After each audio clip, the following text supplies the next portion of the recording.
Hey y'all guys, it's season 7, episode 2 of the Tab and Dillard podcast, and guess who's here? You are. Welcome. I'm so glad you joined me today. We into the summers. We into the summers. We're looking at the June 20th right about now. If you're listening to this on the day it came out, that's what happened. It comes out on, today on a Tuesday, and that's June the 20th. 2023, but you may be listening to this a year from now. You ain't listening to it a year ago because this didn't exist till just now. So, you might have been listening to the podcast, but not season 7, episode 2. This is probably stuff you could figure out on your own, but I do want to say welcome. I am Tab and Dillard, and this is my podcast, and so that's the easiest way to name it, is just call it the Tab and Dillard podcast. So, folks are going on the interweb and they trying to look for it and they trying to search for it and they trying to Rolodex it and Dewey Decimal System it, lick their thumb and flip through the cards and try to find me. They can just say, well, what's it called? What's Tab and Dillard's podcast called? Oh, it's the Tab and Dillard podcast, like that away. So that's how that go. I hope your Father's Day went good. I was doing a lot of greetings, last week, wishing folks, daddies, happy Father's Day, and, other stuff came in too, birthdays, that kind of thing.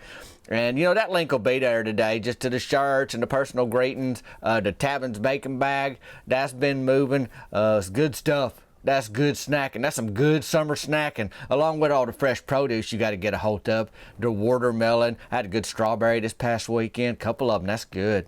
Them strawberries are good. Really, last week. It was during the week I had them, but I need to go search for some on the weekend coming up. Don't matter no how. Hopefully you're having some good produce, maybe some peaches. I think peach, truth be told, is my favorite fruit. I don't know why, but I like me a good peach. Boy, them elbow dripping, you bite into it and it goes all the way down to your elbow dripping off, that kind of thing. Boy, just full of juice. You got, they ain't all like that, but when you find one, buddy, it's worth putting a hurting on. And the other thing I like, this is something I don't know if I ever told y'all before, but my favorite kind of pie, apricot. I know you'd think, well, probably apple pie, cherry pie. Oh, them are fine. But apricot pie is the way to go, if you ask me. Heat it up a little bit. There's some desserts I like cold, and that's called ice cream. And then there's some I like warmer, like apricot pie. Now, I'll eat at room temperature, that kind of way. And there's some pies I eat, right out the icebox. There is a lemon icebox pie. That's one thing for sure. So that's how that go. But anyways, who cares, Tabin? What are we talking about today on the podcast? Well, here's the deal. I ran into Dorothy Adkins this week, and you make eye contact, she gonna talk to you. You don't make eye contact, but she see you, you gonna end up talking to her. So I had a little conversation. Her grandbaby's in band camp, she's saying. So I'll let you know about that. I had to listen to the story, so y'all gonna have to listen to it too. And then Team Burger Shed, we was down there at Bickham's. Well, we were at the softball field, but we played Bickham's. All you can eat catfish buffet. The boys, how Burger Shed sponsors us. Well, Bickham's sponsors these fellers that we played this week, and is a circus. That's the simplest way to tell you how it went this past week at the softball field. Now, yeah, I'm going to give you a full-on update, not play-by-play, but give you the highlights, or as I might say this week, the lowlights, because Mary Beth Tucker down at the concession stand had some ideas, and I don't know why she take it from just an idea. Like, I don't know if she ran this by anybody, but anyhow, I would argue that it affected our game. Her decision over to concession stand, I don't know how it all connect, but it's like, don't be distracting out there, Mary Beth. And it couldn't have been worse, I don't think. But you be the judge. I'll let you know about that in a little bit. But hopefully you're getting some sun on your shoulders. You're getting out in the swimming pool, the lake, maybe the river. I don't know if your family reunion is going on already, or if y'all have them in the summer times or not. The camps are cranking up, vacation stuff. I should be announcing soon a couple summer live shows I got. Look like Oklahoma and maybe Missouri. But I'll let y'all know once I get it nailed down. There is one for sure. It's in Newkirk, Oklahoma on July 22nd. But I got to, get all the stuff figured out on the interweb to where you can click on the link and say, okay, that's the address. That's where it's going to be. I can show up there. And the July 22nd was a free show. It's in town, in the town of Newkirk. You can just show up, and it's 8:30 p.m. So anyhow, You might want to write that on your calendar or your Rolodex or your Dewey Decimal, wherever you keep track of your, events that you're going to be doing. But that's in the July, and we in the June, so that's about a month away on that. In the meantime, like I say, check them show notes. If you hankering for some bacon or, some of these shirts, I got that Cannonball, I got the tank tops, the Cannonball. And then I got my Bacon Freedom shirt and the tank top, and I'll be wearing that more as the 4th of July approaches, which is basically starting this week. I better get that and get the sun on my shoulders while I'm wearing the piece of bacon that's holding the sparkler, catching a frisbee, and cut off jean shorts. It says Freedom underneath it. I mean, you better believe that's an all-American shirt right there. So I'm running into Dorothy Atkins. Is at the Dollar General.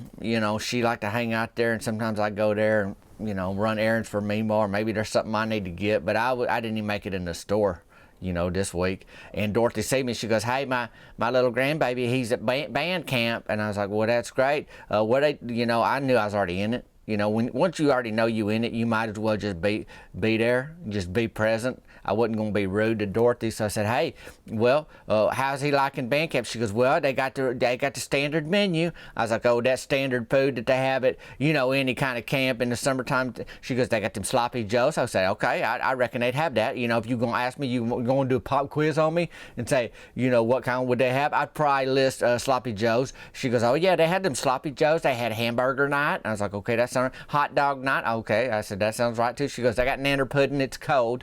Now, speaking of desserts that are warm or cold, I like my nanner pudding warm. And I know people fight over it, they argue over that. Will I eat it cold? Yeah, but typically if you at some sort of place with desserts and there's cold nanner pudding, there's probably a hot something not too far, like at them buffets.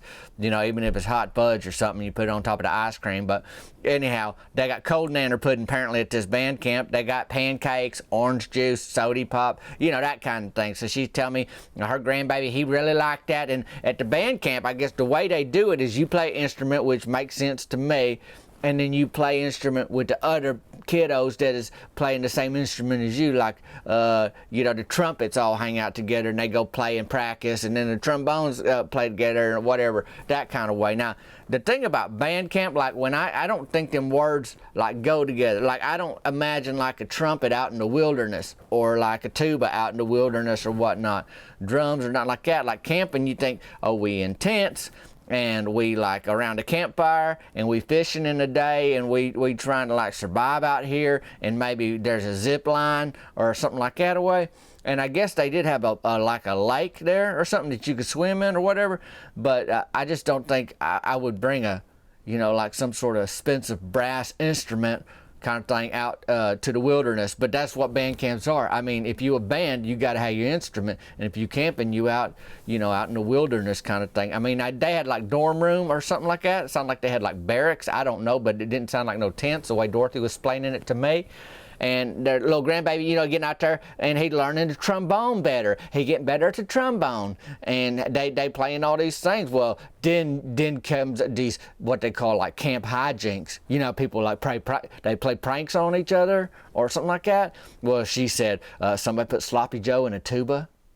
Imagine that. Now that's the other thing, boy. We ain't talking about cheap jokes here, because I imagine a tuba, a goodly tuba, they big size instruments, expensive.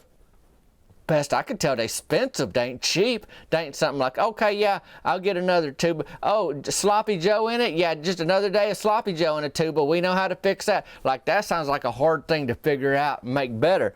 And then the band leader, in his fanny pack, he found coffee grounds and cold nanner pudding.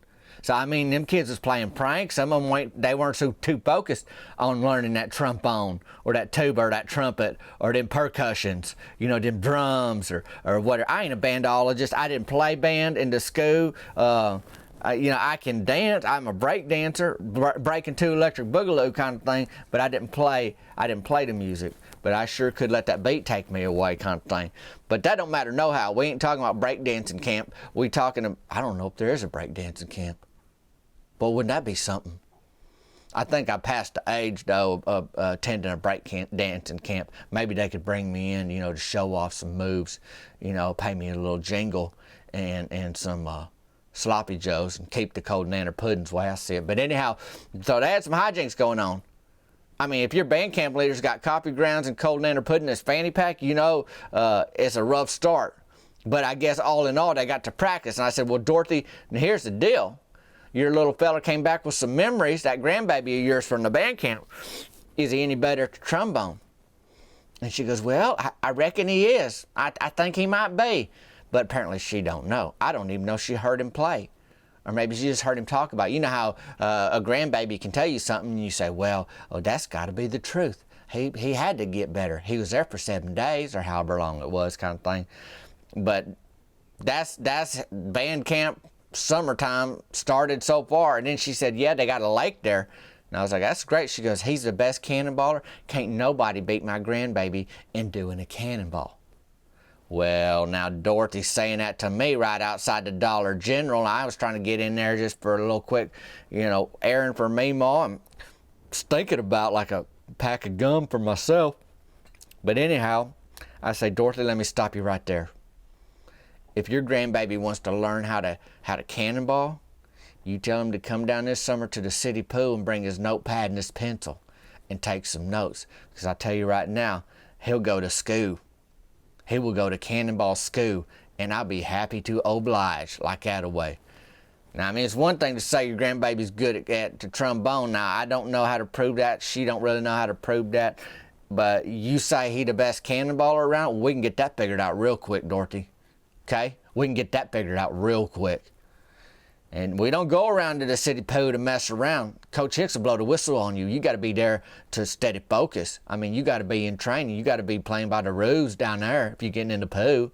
If you're getting in the city pool, you're going by the city pool rules. That's how it is. And so I gave her that information, and she didn't need to mark it down because she know where the city pool is. And hey, you know where to find me. That's like that away.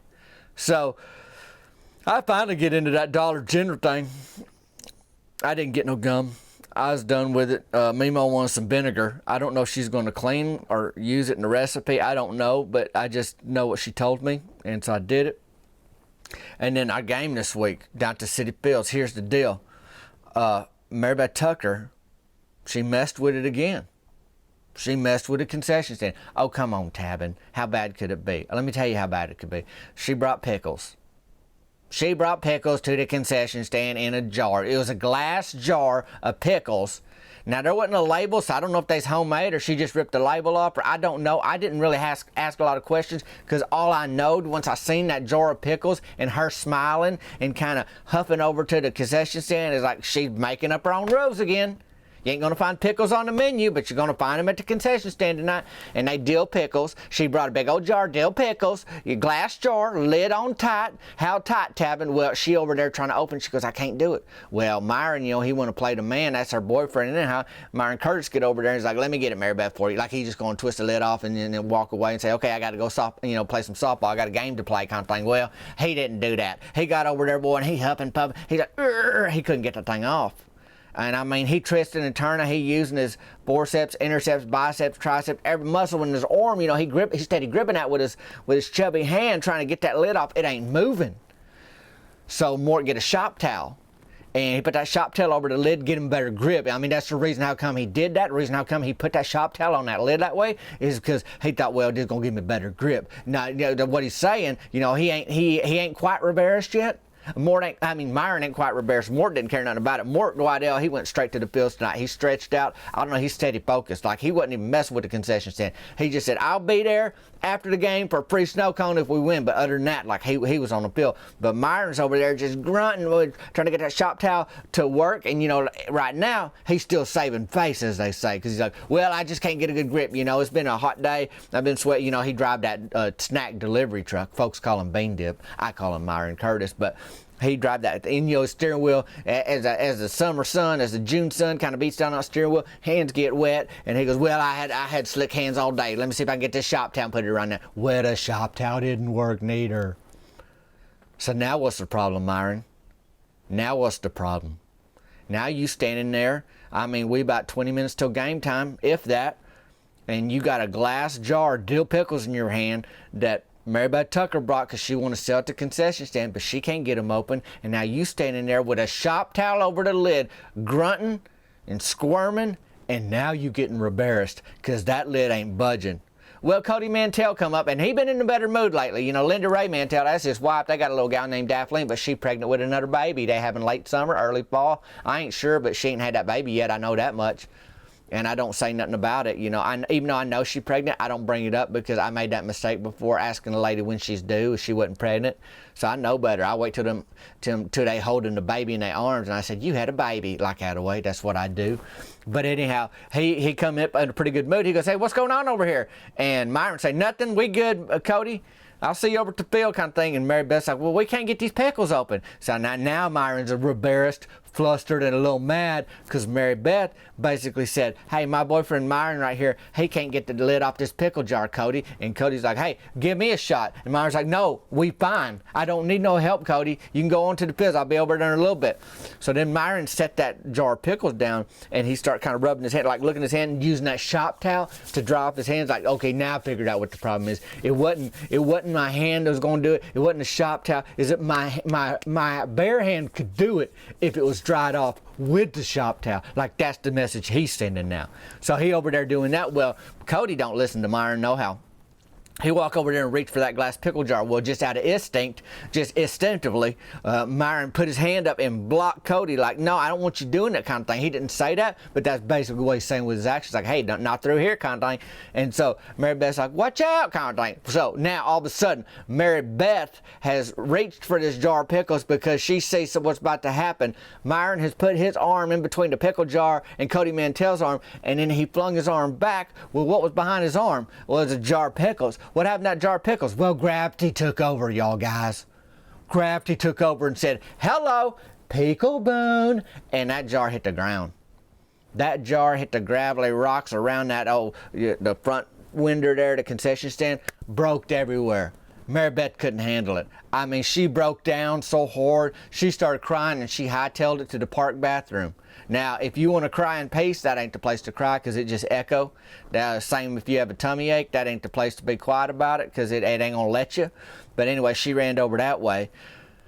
And Cody Mantell's like, "Fine, man, do what you want," kind of thing. And he went over to the fields. There's Myron. He got pickle juice all over his cleats. Cleats smell like pickles now.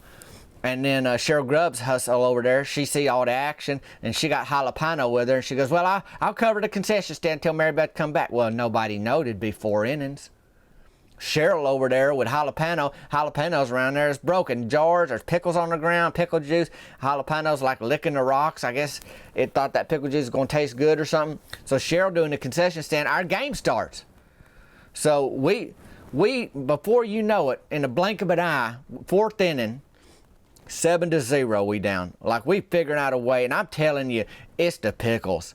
If Mary Beth didn't bring that and Cody wasn't flustered over there trying to help and then getting, shut down by Myron, and Myron's mad because he's embarrassed because he can't open the pickles and all that's going on over there, I don't think it'd be as mess as it was. But we weren't, our mind wasn't in the game. And all of a sudden, we down 7-0. Well, 4th inning, JT Whitlow tried to leg a single into a double, and he gets in a pickle. Speaking of pickles, he in a rundown between first and second base, and they tag him out. Well, about that time, Mary Beth Tucker's done in the bathroom. She come back over there to help Cheryl. Well, we hear this doggy jalapeno coughing. When JT's getting run down, it's coughing. So I didn't know a dog could cough. I mean, it sounded like somebody's granddaddy with a popcorn hole in the back of his throat, trying to get that out, just a little, heh, heh. And so I'm thinking, what in the world going on over there? And Cheryl didn't know neither. She started getting worried about jalapeno. Picked that dog up, didn't know she needed to hind lack it, but well, I get choked up. I get choked up talking about a dog coughing, and then I start coughing. But I'm telling you right now, she didn't know, but I'm thinking in my mind, that doggy didn't eat no pickle, so it ain't nothing to choke on. It must just be the pickle juice, reacting to jalapeno. I ain't a dogologist or a taste budologist or a pickle expert. I ain't the Albert Einsteins of pickles or nothing like that. All I can say is, I don't know, but it probably ain't choking, Cheryl. That's what I'm thinking. But why am I thinking about this? I should be thinking about hitting soft singles to the opposite field and stealing second base. But I'm telling you, the pickles got into our head as a mind game with the dill pickle jar that Mary Beth Tucker brought to the concession stand this week. So Cheryl's looking around. You know, what can I do? And she's going to she took Jalapeno to the back of her Chevy Cobalt, windows down, because, you know, she can't have the windows up in the back of that anymore. Jalapenos tore that thing up. She made so many messes in that back seat. I mean, you gag going in that thing anyway. The windows up, boy, you couldn't hardly stand it. So they keep the windows down. And I don't know if she's going to take her to the veterinary, you know, to Jalapeno, or back home or whatever. Now, Mary Beth, she went to school for horses, but she worked at that veterinary. Of course, she wasn't there. Everybody knows she was leaving the park bathroom, heading back to concession stand. But Cheryl Grubbs took off with Jalapeno, you know, somewhere's around the 4th inning. And Mary Beth's getting back over there. And by all that time, you know, I'd already, by the end of the 4th inning, I'd done struck out 3 times. And Cricket, of all nights to come and watch me play softball, she was in the stands. And about that 4th inning, she said, hey, I'm going to go over there and help with the concession stand. I was like, boy, I wish you would. You know, that's what I'm thinking. I mean, I'd rather play terrible softball without an audience kind of thing. So she went over there, and Cricket actually cleaned up the glass and throwed out them old pickles that were all on the gravel, and like cleaned up the thing. They got a water hose over there, so she sprayed down that gravel so it wasn't as pickly. And then Mary Beth come back, and so Mary Beth helped her in the concession stand, or Cricket helped Mary Beth, whatever, and they just stuck to them Skittles, soda pop, snow cones, and hot dogs. Now, speaking of snow cones, you're probably thinking, well, Tabin, tell me about the comeback. Tell me about the comeback where y'all were down 7-0 and playing terrible, and you struck out 3 times, and then all of a sudden you led the charge, and y'all whooped them big old boys from Bickham's. Well, that ain't what happened. In the 7th inning, Rusty Tidwell, though, he hit a home run because he ain't about to let us get shut out. But that is it. I mean, I'm talking 13-1. We lost. So now Team Burger Shed, we looking at 5 wins to 2 losses to 1 tie. We 5-2-1. And I don't know the way the schedule is, but we played Bickham's 2 weeks in a row.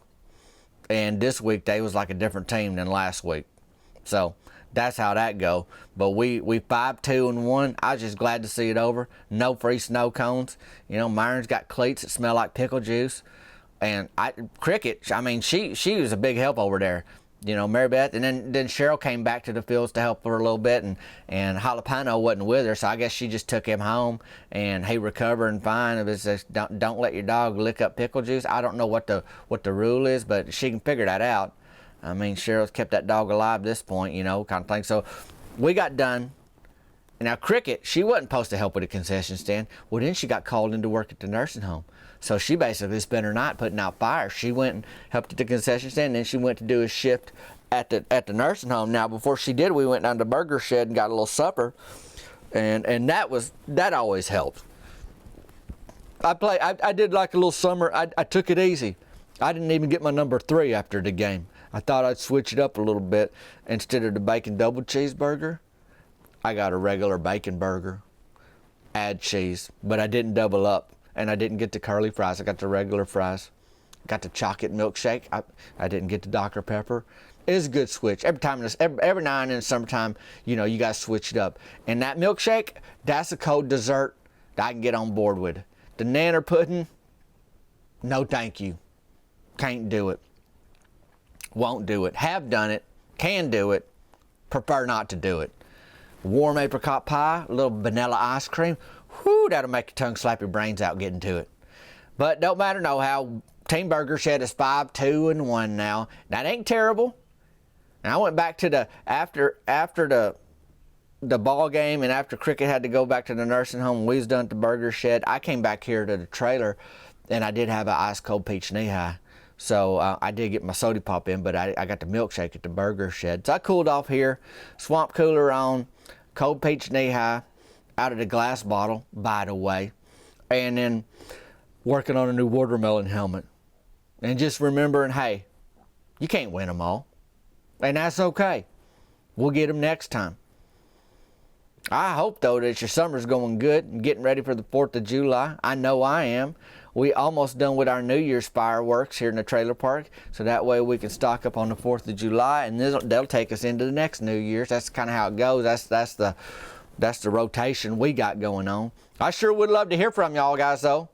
I see folks have been rating the podcast on the Apple iTunes, and maybe you do it on the Spotify too. Now, I have had some notifications from Spotify lately that said folks is asking questions, but I don't know how to find them questions on Spotify. So if you asking questions on Spotify and saying, Tab Dillard keeps ignoring me, I don't know how to find them questions. And I didn't go to Spotify school. I just didn't do it. So anyhow, just know I ain't ignoring you. I just don't know how to find them. But even though Spotify will email me and say, yep, you got questions. Well, why don't you just, if you're going to take the time to send me an email and tell me I got questions, why don't you just send me them questions? But I don't know. I haven't got on the phone with their operator yet. But tabanddillard@gmail.com is where to email me if you got business inquiries. Folks is asking, where am I going to be, when I'm going to be doing live shows, or can I do a live show or whatever. That's probably the best way to get in touch. Of course, I got my phone number. You can text me 501-322-6249. You could do that. And then check them show notes today. There's bacon, Tabin's bacon bag. There's the personal greetings link. And there's also the t-shirts.